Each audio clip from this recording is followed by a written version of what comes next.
Let me tell you something before you go. Whenever people come see me live, I try to say something meaningful to people, and I'm in the laugh business. That's my gift. That's what God gave me at birth. Your gift is the thing that you do the absolute best with the least amount of effort. I want to tell you something that can help enrich your life.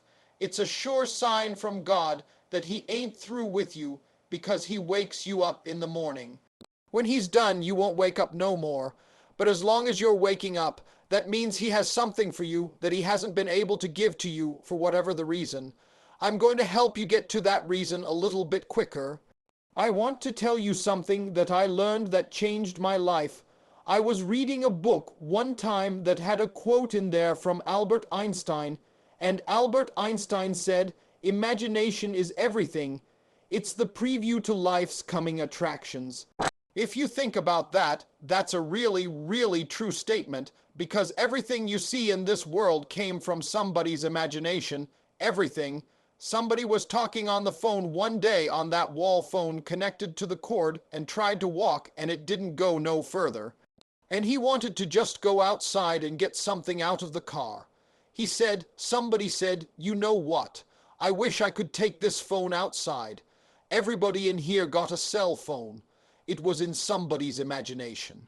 Somebody imagined that. Somebody imagined everything. Somebody got tired of walking. Somebody got tired of driving cars. Somebody said, "We're going to fly. You're not fitting to fly." Everybody in here done been on a plane. See, your imagination is the evidence of things not seen. You know why they call it the evidence of things not seen. Your imagination, you're the only one that can see it. You're the only one that can see it. See, so all this stuff you've been imagining was not some hocus pocus. When you imagine stuff, it's actually God showing you a preview of a coming attraction He has for you. That's what your imagination is. Why do you keep imagining yourself with a second home? Because God wants you to have a second home. Why do you keep imagining yourself in a supervisory capacity on another job? Because God really wants you to have that.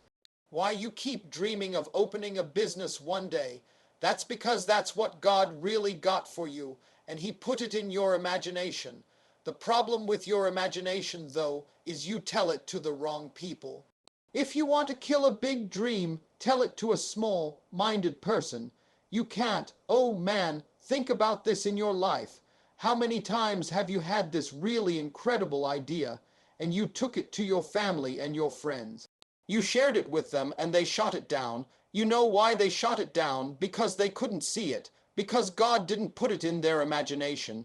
He put it in yours. It was your evidence of things not seen.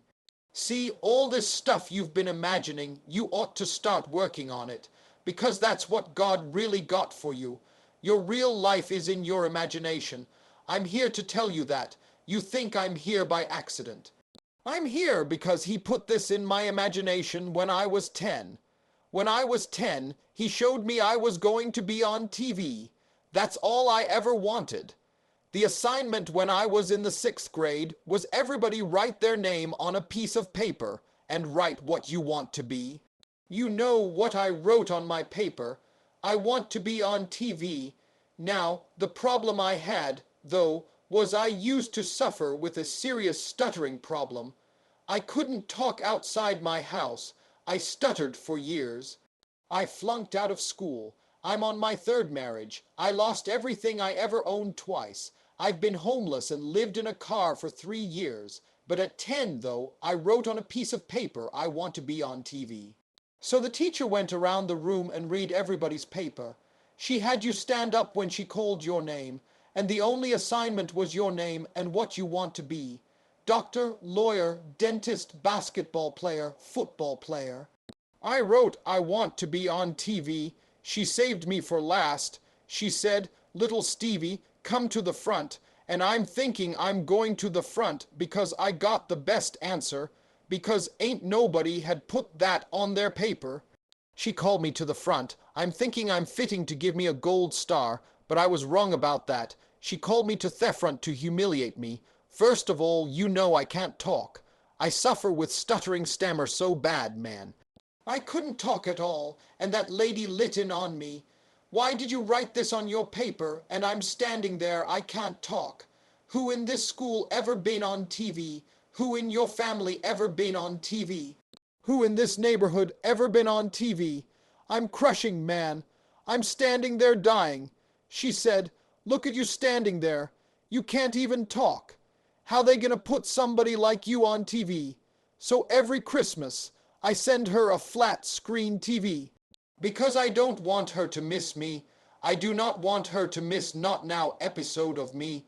Because I wanted her to see what God had done for me. The fact that you couldn't see it, it wasn't for you to see. He put it in my imagination.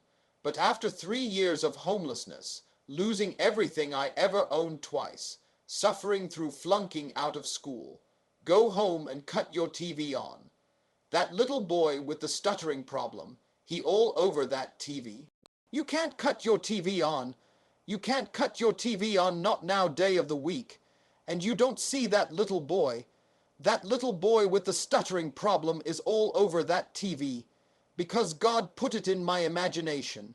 All I did was hang on to that thought. I just kept hoping. I just kept hoping that what I had wrote on the paper would come true. A lot of times it wasn't about no faith. I didn't believe it sometimes. When you homeless and living in the car, how you see yourself as a TV star. But I just kept hanging on that, because my mom was a Sunday school teacher. I kept hearing her say, God didn't bring you this far to leave you. God didn't bring you this far to leave you. Why do you think he keeps waking you up? Because he got more for you. He got way more for you. He got plans for you. But he needs your faith. He just needs you to call on him. He needs you to dust off your imagination and just go for it. You got to try. Quit waking up thinking you ain't got no say-so in your life. You have a choice in this matter. You can't stop what happened to you. But you can doggone show do something about what happened to you. Life is 10% what happened to you. It's 90% what you do about it. Somebody in your family gonna die. Somebody in here gonna get fired. Somebody here gonna get an eviction notice. Somebody gonna get laid off. Somebody company gonna close. That's life. Somebody you love gonna break up with you. That's life. But what you gonna do about it though?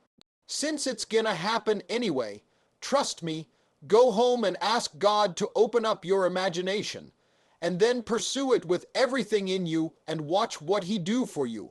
Appreciate y'all. Thank you.